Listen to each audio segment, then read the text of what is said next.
Hi guys, and welcome back to my channel. It's Veronica Wolf here, and today I want to tell you guys how to survive a narcissistic smear campaign. Okay, so I have personally dealt with smear campaigns twice in my life, two major ones at least that I was genuinely affected by and was really kind of going through it when I was going through them. So, to make a long story short, essentially a narcissistic smear campaign is when usually you've triggered a narcissist, and you triggered their ego, you triggered their narcissistic wound. Imagine if you have a burn victim, you've poked the burn victim, and someone pokes your skin and you're not a burn victim, you're not really gonna feel anything, but if you're a burn victim, you're gonna feel that and it's gonna spread all over your body and it's gonna be fiery hot. Okay, so you're gonna give a much bigger reaction. That's it in a nutshell. I also took that analogy from Dr. Ramani, who is one of the leading doctors in the narcissism space. And yeah, I love this woman because she really saved my life, honestly. Also, just a disclaimer, I have no credentials, uh, no formal credentials for psychology. I'm just someone who loves psychology and has loved studying about different topics, especially narcissism. Now, the first time I believe that I came across someone who I believe very likely is has narcissistic personality disorder, but nevertheless they were displaying some very high narcissistic symptoms. Okay, and I spoke about this in my video, the the dark season ends when you learn how to see in the dark. This experience that I went through in grade school of having my whole class turn against me, the smear campaign, and dealing with that, and dealing with constant provocation every day, and how I dealt with that. So really my strategy in that is actually, so first, when I think back to the fights that this narcissistic person, let's just say narcissist one, okay, that narcissist one instigated with me, we'll call her Narcissa, that Narcissa one instigated with me, I gave in to a lot of them. One thing that narcissists will do a lot of the time is they will try to bait you into, yeah, some type of a fight with them where that's where they really thrive. They're really good in confrontation, and confrontation is a lot of the times one of their main weapons against you. Guys, also it's so important to learn about this stuff, narcissism, psychopathy, just also, guys, literally abusive behavior in general, because you can protect yourself so much, and once you arm yourself with this knowledge and it's really armor, you're gonna be able to start putting it together in real time, and seeing similarities between people, and between people and archetypes, right? And with the Narcissa 1 and 2 in this video, we might also do Narcisso, but we'll see.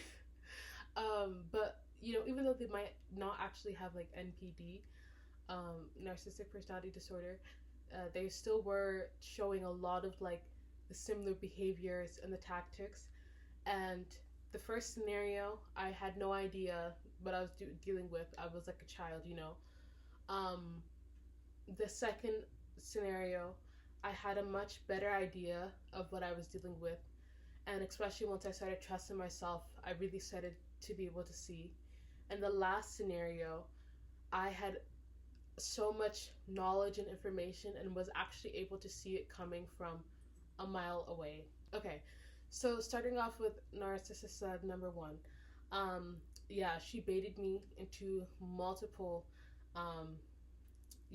fights, public fights, over Skype. Guys, this was in middle school. And yeah, I I bit the carrot every single time, you know.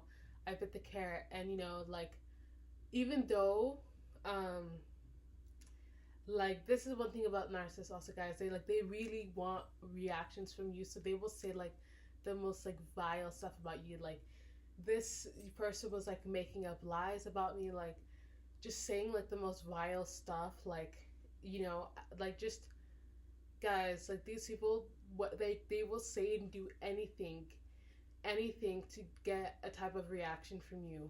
And the reason why they want your reaction is because your reaction gives them control over you, and that's what you have to realize. And this is a strategy that so many people play. Honestly, I would argue like a fourth of the people that I've come into contact with all around the planet, the way that they will um, try to seek control over you is by trying to get you to react. And that can be like a positive or a negative reaction, but either reaction tells them one thing that's important, and that's that you care about their validation over you. And anyone that you give the power to validate yourself, the more you outsource your power as a human being. Okay, yeah. With Narcissist 1, I realized pretty quickly, like, I had triggered the wound pretty much in all of these situations because I recognized this person's behavior, and oftentimes I was like the only person who really saw it before, or, and this is an important skill that I learned later on, there were other people who saw it, but they just knew how to keep their mouth quiet and, like, just, you know, kind of just stay out of the way, you know? Because sometimes, guys, if there's like a 16-wheeler speeding down the highway, it's gonna hit something, you know? Like, it's not your job to save other people. Well, of course, okay, you can be like a good Samaritan, genuinely, yes. But what I mean is, like, trying to save people who are not even really, like, trying to save themselves, you know? But anyway, okay, yeah, there were some other people who, you know, saw and then kind of just, like, you know, avoided her, let's say. Anyway, so eventually I kind of learned Narcissista is someone that thrives off of my reaction to them. And I just, you know, found all the ways to take my power back. I was like, okay, you can turn the whole class against me, that's fine. Like, I don't need you guys. As the year goes on, you know, I just realized I'm just starving this person for attention. And again, there's this quote, I believe it's by Robert Greene, like, one of my favorite people on this earth. He, at least it's public image, I don't know him personally, but I really love him, and the knowledge that he puts out in his books, because he talks about all the time how he makes these books because a lot of people are born with these instincts, um, and, you know, they're kind of just like sharks, where it's like this instinct is programmed into them, but there's a lot of people who aren't, and, you know, you have to learn that, like, and that's definitely something I've gone through my life. It's just been like a series of learning, you know, harsh lessons. So yeah, Robert Greene says people don't just do something once, okay? And so the more that I stayed away, the more that Narcissa number 1 had time to spend with everybody else, all of my ex-friends who betrayed me, and who were now in this group together. You know, it was kind of like they kind of, what they would do every few years is kind of just like swap out the leadership position. And so, guys, I was swapped out. They fired me. They were like, "You're fired." Okay, so so I'm off now, like, making friends with, like, uh all of, like, the people in, like, the grades above us. I was like friends with some people from the grades below. Like, I was out here honestly living my best life. This is when I was really, like, in my sports era, and the funny thing is like all of these girls were on my team. Um, Sucks to suck. But I'm just kidding. But okay. So at this point, you know, they're all spending time with her, and like I said, in my video on hookup culture and about superficial relationships, right? Is like, you're just a vessel. Like, this person they have their own problems, and they need, and again, this is like very common with narcissists and what you call narcissistic supply. They need someone to feed them validation, and a lot of the time they get validation by breaking this person down. And honestly, guys, there's a lot of people who I don't think have NPD. Even though, guys, like it's like 1 in 10 people is either a narcissist, a psychopath, or sociopath. Okay, so there's a lot more people who think like this and to behave like this than I think that you want to realize. Like, guys, 1 in 10, 1 in 10. Like that big friend group that you were in, that one point in your life that had like 16 people. Guys, there's a good chance 2 people in there are either a narcissist, a sociopath, or a psychopath. Okay, back to the story.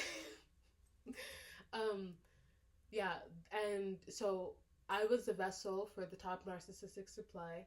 Then I, removed myself. She channeled, the narcissistic rage at me. And after when I just stopped reacting, right? Beating a dead horse literally is so exhausting and is not fun. Okay, so they just move on to the next person. And every single person, they got their feet put to the fire.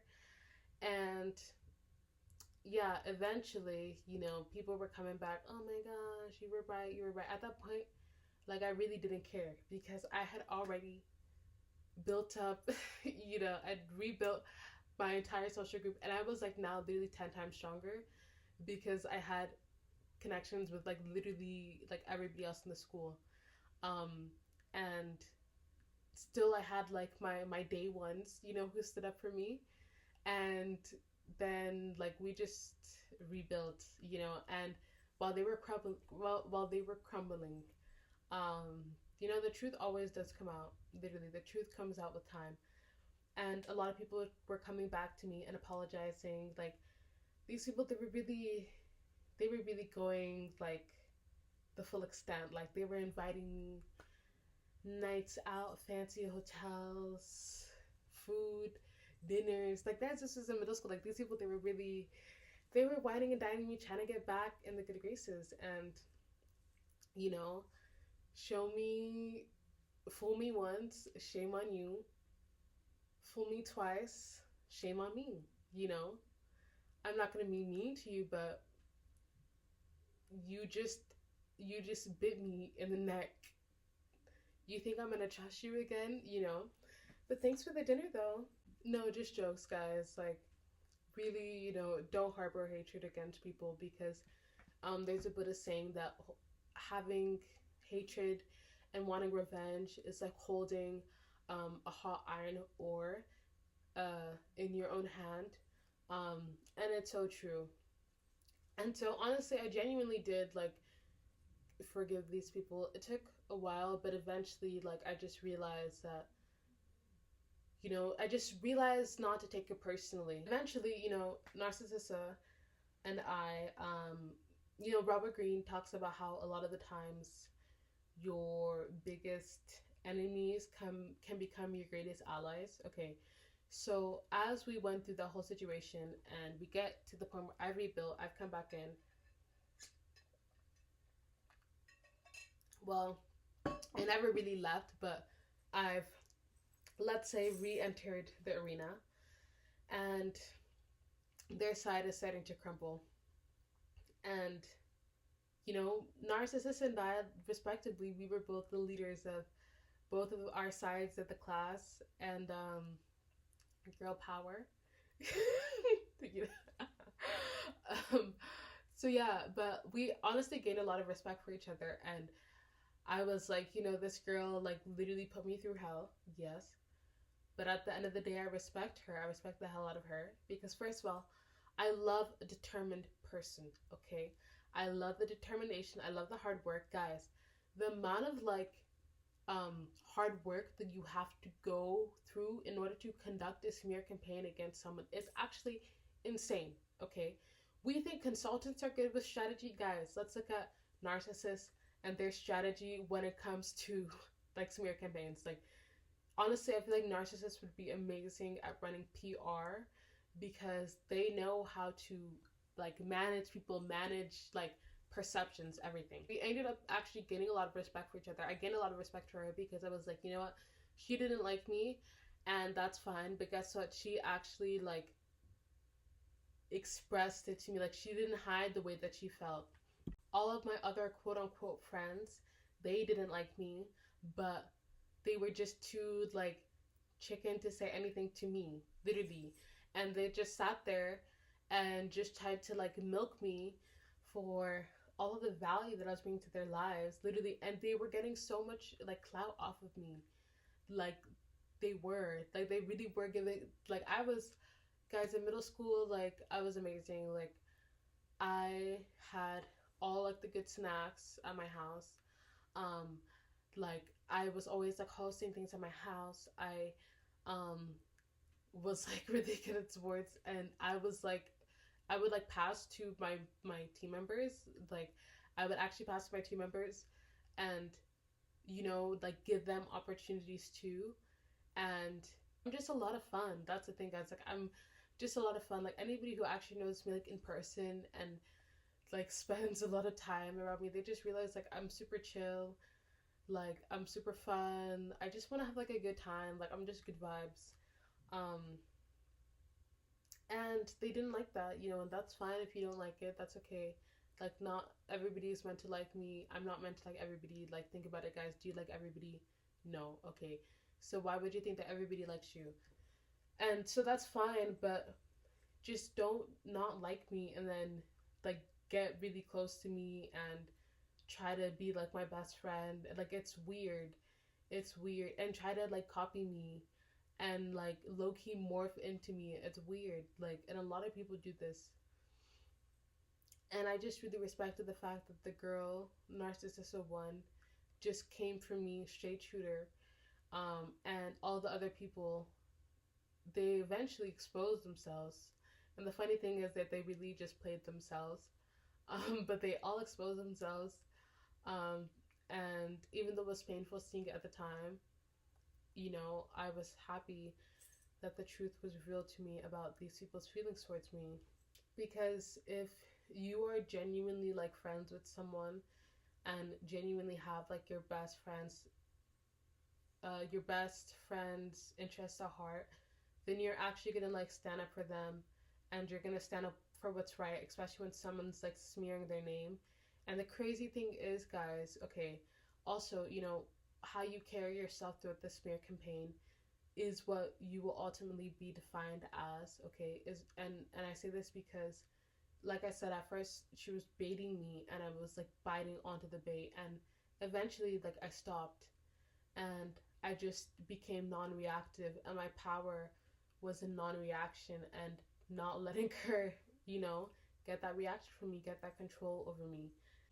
So as like this whole, smear campaign happens, and a lot of like lies are also made up, like saying things that I never said, like, and this person was foul, like saying that I said things about people's mothers and about people's family members, like, and I was just like, this is just so ridiculous. And like, I would be thinking, I was like, there's no way that this person can think that that's true. Like, I mean, my character has really spoken, and this person's character is speaking as well. And eventually, even though like that person took Narcissist on one side, eventually, she came around to me and she told me like, I knew that you would never say that. Like, she told me that I knew that she was lying. This is, guys, this is unprompted. This is everything. So this is to say that the way that you act and behave, it will define you, just as the way that the other person acts and behaves will define them, And when you embrace non-reaction and standing within your power and self-control over yourself, you will form the biggest mirror between yourself and between that person, for better or for worse. So yeah, honestly, guys, after this time, I ended up moving countries, so I wasn't privy to exactly what happened after. Like I said, Narcissist 1 and I, like, there's not really any bad blood. This was in middle school. Um, but, like, actually gained a huge amount of respect for her. And she actually, it's interesting how the tables turn. She was literally telling me about how someone who was supposed to be my friend started switching up after trying to get in her good graces, trying to bash me because he thought that that's what would get him in with her, you know, and then she just literally came and told me. It's actually hilarious, but don't worry guys, we dealt with him. But but eventually I heard that, you know, Narcissism 1 just kept on Narcissism 1ing, and eventually she apparently got excluded from the class, so the tables really turned. Okay guys, so when I went to uni, I lived in a student accommodation. I remember when I first moved in, I was like so excited to like meet new people. And so I would like wait in my room, and I lived across from, like, we all shared a kitchen, and I would like, my room was across from the kitchen, and so I would just like be in my room, and like I'd wait to see when people went into the kitchen. Like I was like doing other stuff, but I was just like listening, and then when I'd hear people go in the kitchen, then I'd like go in the kitchen and, you know, yeah, meet new people. I was so excited to meet new people, to meet my floor mates. And one of the times when I enter in the kitchen, I open the door, and guys, literally I see like a visual flash of Narcissist 1, okay? I see a visual flash of Narcissist 1. And then I meet this girl, and we're gonna call her Princess because her whole personality trait was that she was a princess, okay? And so I meet Princess, and I remember at first, like, her accent was kind of ambiguous, and I thought that she was maybe American. She's like, "Oh, are you American?" She's like, "No." And then we start talking, and she's like asking me so many questions. Like, she's like really like intense off the bat from the beginning, and she was asking me like, "Yeah, like, where did you grow up?" All that stuff. So I go into the story, and she's like immediately like, "Oh, like, um, I'm a princess, and this is my family, XYZ." So I was like, "Okay, that's cool. Like, you know, that's nice. Congratulations, you know." But we spoke some more, and I was like, "Oh, this person's actually like pretty cool. Like, we talked together, we laughed together," and I was like, "Okay, whatever." So time goes on. Fast forward, months are going by, and, you know, I'm starting to spend more time with this person, and like we're starting to like get along, and, you know, you just see them all the time. You're like sharing a kitchen with them, right? At the same time, I started making like some other friends, and they're not really relevant to the story. We'll go into that story and that whole dynamic another time. But for this story, I'm going to focus on Narcissa 2. And so time goes on, like, I'm becoming closer with Narcissa 2, and my friends are starting to meet each other. And keep in mind, I've always been someone who's had like a really large social circle. Like, I will probably have like rotating interaction with like 30 people at a time. Um, and then like closer people, I will have like maybe 5 people or so, or 6. Like yeah, like there's no one who I'm usually like super super super close to. Like sometimes I'll be close to people, but yeah, I feel like I'm constantly like dynamic and changing, and I love to, yeah, have friends that like feed all different sides of me. Anyways, okay, so Narcissistic 2 and I, you know, we're starting to get along more.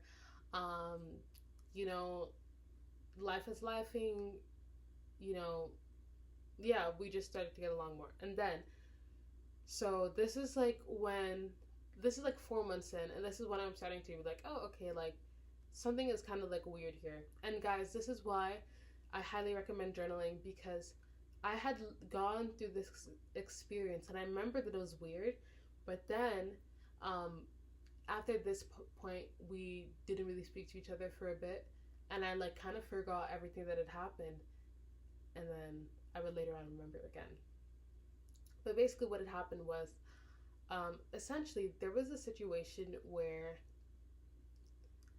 let's say, she was helping someone escape a deadly situation, okay? But they had to make a very difficult decision, and they just took they were yeah they took too long to make the decision, and the decision was made for them. Okay, let's just put it like that. And she was telling me about the situation, and also someone else was there, but just the lack of empathy, guys, the lack of empathy was really, really, really concerning to me. And so I remember after that, I was like, okay, I kind of want to like take a step back, and that's exactly what I did. And she also took a step back. You know, we had like vacation, all of that stuff. We come back to school, and she had like a new best friend that she was like going around with. I had like, you know, I had also gotten like a new best friend, so we just like moved on. And so she eventually like comes to me, and like she's like, oh yeah, let's reconnect. I feel like I haven't seen you in so long. And I was like, okay, yeah. And at this point, I'd like built up essentially like a friend group at where I stayed. And so I just had this friend group, and as time went on, like she just started like encroaching into this friend group and kind of starting to take over the friend group. And this is exactly what happened with Narcissism 1 too. Like Narcissism 1 as well, not Narcissism 1 2. Okay. But with Narcissism 2, it's like, yeah, she's taking over the friend group, and she is like starting to start the campaign against me. Like she's starting to like rev her engines up against me. Like it starts really subtly, like with subtle digs, with tearing you down, with making jokes at your expense, etc. And the thing is again, like a lot of the other people around me, I didn't realize, but harbored these like negative feelings towards me. And by Narcissa 2 like being more bold and coming after me, it was like empowering like these other people too as well. And yeah, as time went on, just the group felt really, really like hostile, and I was just like so confused as to what was going on, because I noticed like my friends turning more and more and more hostile against me, and I was so confused. And I was like, did I do something like wrong? I would literally ask them like, hey, I've noticed that you're like a bit off, like is there something that I did? And they'd be like, no, you're fine. No, you're fine, And this is also eventually why I just learned how to trust myself more, because I had to go through so many of these situations. And to make a long story short, like my gut was right. They all like actually like really hated me. And once I started catching on to exactly what was going on and how they were all like in communication about me to each other, like it was so weird, like keeping tabs on me and stuff like this, like very like stalker behavior, guys. Like one thing that they'd always be like to me is like, oh, why do you have so many friends? Oh, yeah, just making me feel guilty for hanging out with other people. I recently watched this video about female bullying. I think it's by like CGC Gamer, I want to say. I recently found him, and he's like such a good YouTuber from what I've seen. And he talked about female bullying and how it really happens in like small groups. This group is like really small. It's like a group of 5 people, and he was saying like 4 to 5 girls is like the optimal size, or 4 to 5 women. And yeah, he would just, all of the dynamics and the methods that he was explaining, like were literally textbook, like literally textbook. And I'd realized that I'd started to already clock a lot of these like things just through my experience. And thankfully I started to adapt a lot of like the mechanisms for avoiding situations like this, which, for example, one of them is having a large network, a large friend group, a large social group, which I had learned from dealing with Narcissism 1. um I'd already been placing. But yeah, I would definitely highly recommend that video for honestly everybody, because seeing is like power. And even if you're like not a woman or like a girl or something like this, or if you're not subject to that female bullying dynamic, being able to like identify it and like potentially stand up for someone is really amazing, and like can change someone's life. So once I saw where the dynamics were turning, guys, I did not give these girls a chance to try to have their showdown that I know that they wanted to have, and I just zoop removed myself from the situation. And the thing is when I end relationships with people, like, I will admit I'm very corporate. I'm very corporate. Because I've always been someone interested in law, so I like also know how to, you know, cover all of my bases, let's say. And so, yeah, just very professional. I had some of their stuff and they had a lot of my stuff. And so I just sent a message, like, hey, do I owe you any money? You owe me X amount. Here's my routing number. Um, Please put, deposit X amount of money. I have your XYZ. You have my ABC. Please give it back. Yeah, and I'm happy that I did that.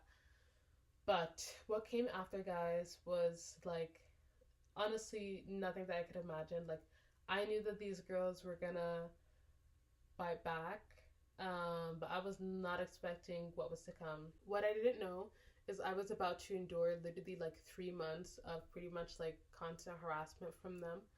And again, all of it was like provoking, and wanting reactions from me.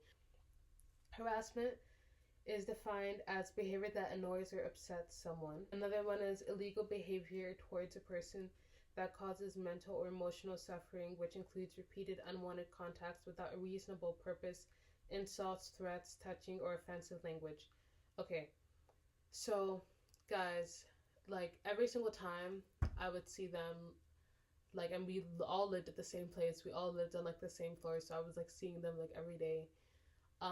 It was like they would like all be like whispering, and then they like just stop and all stare at me.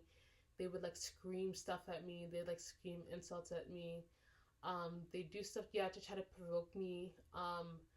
They would do stuff like, again, we all lived on the same floors, so um like if I'd have my window open, they'd like just keep on talking about me outside of my window, like, and I can like literally hear them, but they would just spend like all night just going on and on and on and on and on.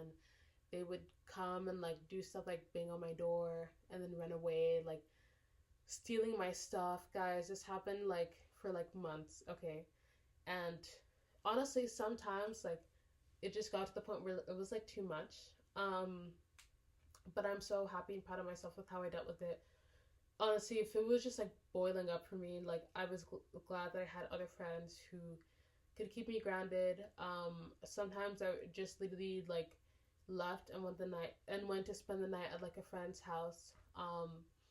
And when warranted, I definitely did speak up for myself, and I'll come up with a video about how to confront a bully, because I've had a few of those circumstances, and I figured out a pretty good formula. Like, I've had a lot of people try to mess with me in the past, and eventually I found out a good strategy for putting people back in line when they step out of it with you. Narcissist 2, eventually, she just got tired, and we all had to move out.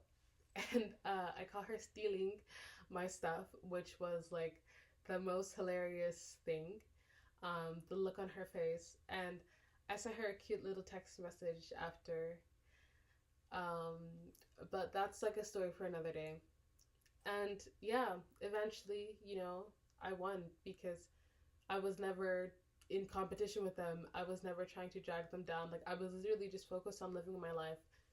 And, if that's your focus, living your life and pouring into yourself, then you can never lose. I would see Narcissist 2 around, and again, still months later, like, she was trying to provoke a reaction from me. Just the same as Narcissist 1, as soon as I left, she started bullying the other people. And one other person got out, but the other people have been stuck in as it seems. But you know, I just honestly, again, I genuinely wish all of them the best, because um, in order, like, as narcissists too, like, the way that you have to feel about yourself in order to, you know, treat people like that is really, really, really, you know, it's really sad. Like, it's really, like, you hate being in yourself so much that you constantly need to drag other people down and beat other people down, and other people have to be smaller around you in order for yourself to feel good about yourself, you know. And you know, like I said, like, her whole personality trait was that she was a princess. And you know, you think of wealth as, like, a lot of people think that, you know, having wealth is gonna make them happy in life, is gonna make them, it's gonna make them more fulfilled. But you know, you can have, quote unquote, it all, right? What a lot of people would see as having it all, you know, having wealth, having beauty, having, you know, the family name, having, you know, whatever. Uh, yeah, and it just, you know, it was another example to me of, yeah, how nothing external is going to fix you internally. And yeah, that's a lesson that a lot of people don't learn in life. But I hope that you guys learn it. And this is something I've had to learn over and over and over again. And I'm sure I'll still have to learn it over in the future too, you know. But I just hope I'm not going to have to learn it too much. I hope that I can continue actually to, like, apply it to a lot of situations.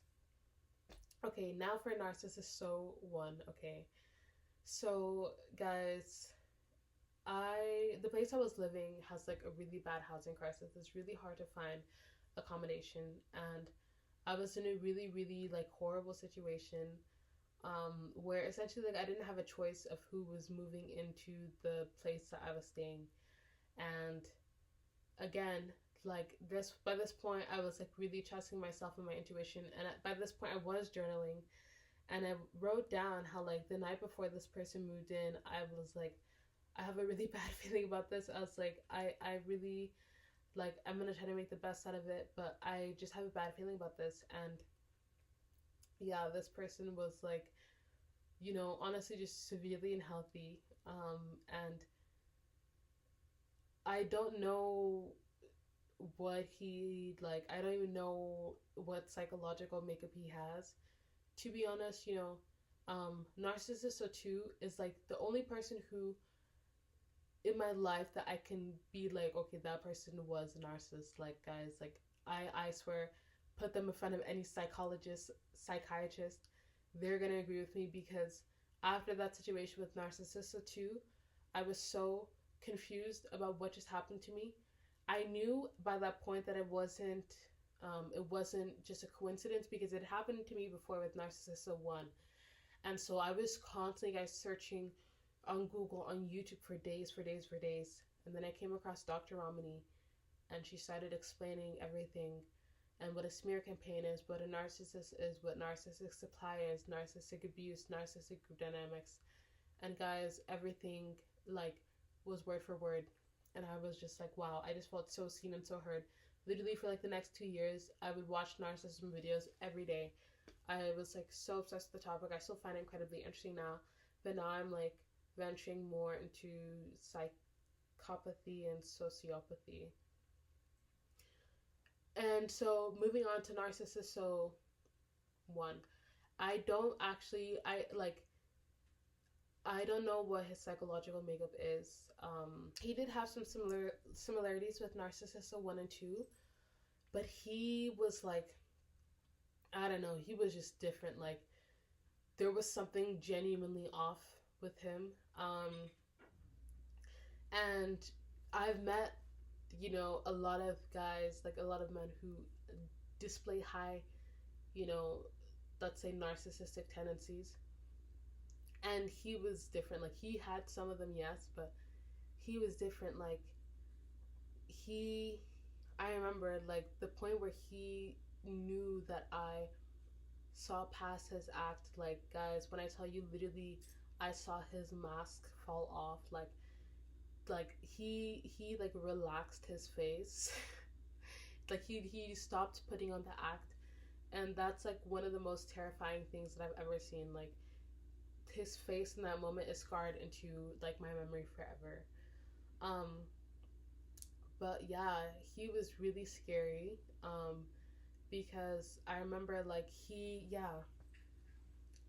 first he just from the very beginning was like trying to play a lot of like dominance games with me and my roommate at the time, and just it was very like weird behavior. It was very weird behavior, and I was still trying to be like open minded and positive. So I was like, okay, I want to like get to know the person that I'm living with, and the more that I got to know him, the more that I was like, this person is like not okay. And I remember like they just said like some weird stuff to me. Like they just said like some weird stuff to me. They would just do weird things.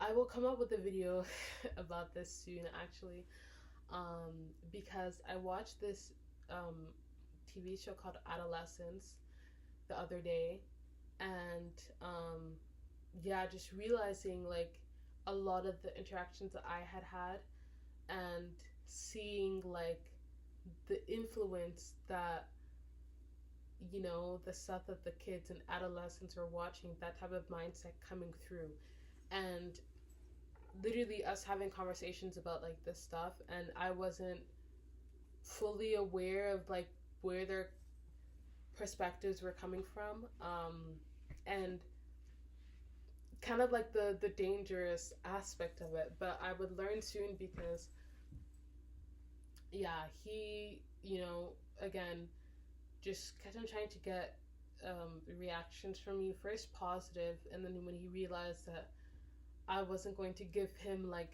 the approval that he wanted, or I wasn't gonna like like I wasn't into him like that, and um he was pretty mad about that, and just a bunch of other like weird stuff.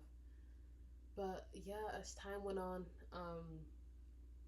just the attempts to provoke me got more and more and more, and like more and more and more like threatening, also like threatening to like me, my safety. And I remember like there's a point where he just really like exploded, and like I really didn't do anything crazy, guys. Like I'll go into the details of the story later, but I really didn't do anything crazy to him, but he exploded and was like screaming, like blowing up my phone, like blowing up my phone, paragraphs upon paragraphs upon paragraphs.